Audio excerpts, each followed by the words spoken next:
notice in our minds that even though our freedom fighters, in the like of Jawaharlal Nehru, Mahatma Gandhi, Dr. Ambedkar, Nelson Mandela, great freedom fighters, they were from different ancestors, different backgrounds, but with the same aim and objective. Freedom. Are we the youth of today ready to fight and make the world one family? Yes. So we are the Brown Ambassador, and we are going to introduce this message to our colleagues and tell them, let's make the world one family. My darling world has been launched with nature, mankind, during the long history of human civilization, which has been begun and created different cultures and languages due to mankind greed, hunger, arrogancy, and skeptical. People's hearts has become unsettled. The world now today have created chaos in different cultures, which has created differences and distance between human beings. We have to respect each other's cultures for us to create a more colorful nation. Yes. We need to be united irrespective of our cultural differences. Africa is a very perfect example. Where I am from. Africa, we have many countries, we have states, we have more than 200 ethnic groups, but here we are all Africans. Yeah. So the world will be a great place. The world will be a great place. First, we were in the era of slave trade.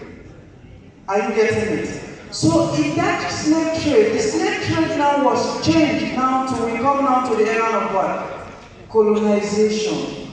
Now our freedom fighters fight for independence. Now we are also in the era of neo-colonization. So irrespective you are from, the world is a 5 continent, and they are like these 5 fingers. All those continents can never be equal. But with togetherness, a single finger cannot be able to pick up a stone unless it comes together. Yes, yes. Let's unite the continent with oneness and speak together as brothers and sisters. We are not white. I don't believe in race. I'm not black or you are white. What is your color? You are brown or you are this. But we are all human. Yes. Yes. So irrespective of that, cultural diversity for dialogue is very, very important. We are here to dialogue, to bring development. We all believe in our various cultures, but we need to dialogue. There are some cultures that are very important, there are some that are less important. Live in your own continent, stay here, you may have a cultural differences. But you have to adopt some cultures and what? Live against some cultures. Which can be helped to solve social, political, and promote peaceful living. If we can dialogue to know each other, we will maximize war, riot, disturbance, and help to fight for one another. Even for an example, a snake can kill 1,000 of hens, but when a group of hens comes together, the snake becomes a food. Yes, preach, Pastor. If we can at least ignore our cultural differences and come together. And one thing we have to know in our minds, like when my mentor was speaking, Professor was speaking, he mentioned something, at least a critical things that every Indian must at least adhere to.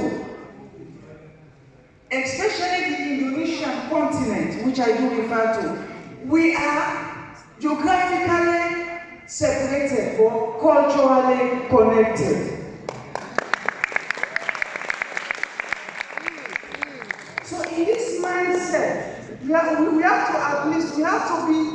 are all unique, created, but the common things which exist between us is love. So again, for a culture without the diversity without unity amongst culture is nothing.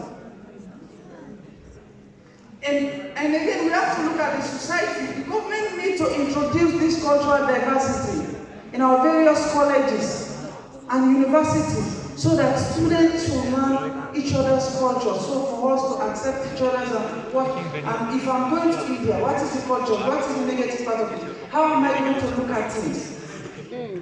So we have to look at things greatly, and so that we can. And the unique thing again about our culture and tradition. When did our colonial masters, because I cannot blame now current Europeans for colonizing us, but I cannot blame them because of what they are creating, because we are all the same.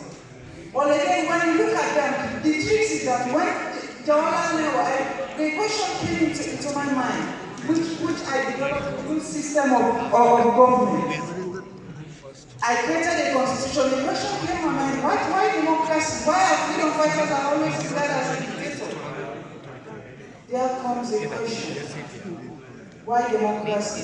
I become an anti-democracy. I say democracy is not a solution. Show me a country that has been developed through democracy. Let me show you a country that is currently in the high field without democracy. If we can accept democracy, ask the Queen Elizabeth or ask England to dissolve the monarchic system of government and change the Queen Elizabeth so that she can live as an ordinary person. We live in a system of government today where the head of executive is responsible to appoint the head of judiciary and the head of what? Legislature. And he determines the tenure of office. And we live in a continent today we can only be united and speak as one if we come together and become brown ambassadors.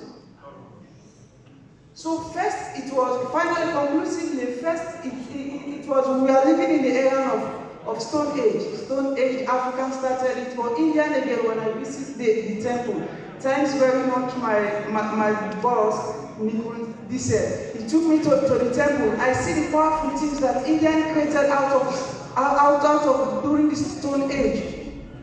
After Stone Age, we come to industrialization, which was drawn by the Europe. Now we are in the era of digitalization. So this digitalization, India is the anthem of digitalization. We are living in a world that you cannot see. If you are still listening to BBC and CNN, you can never know the true story about your country or India. Because they always provide things that are negative to our country. Let's serve as a brand ambassador to plan our country in a unique way that people will see and serve as an ambassador. Tell them the good things about our country. So thank you very much once again, my brother.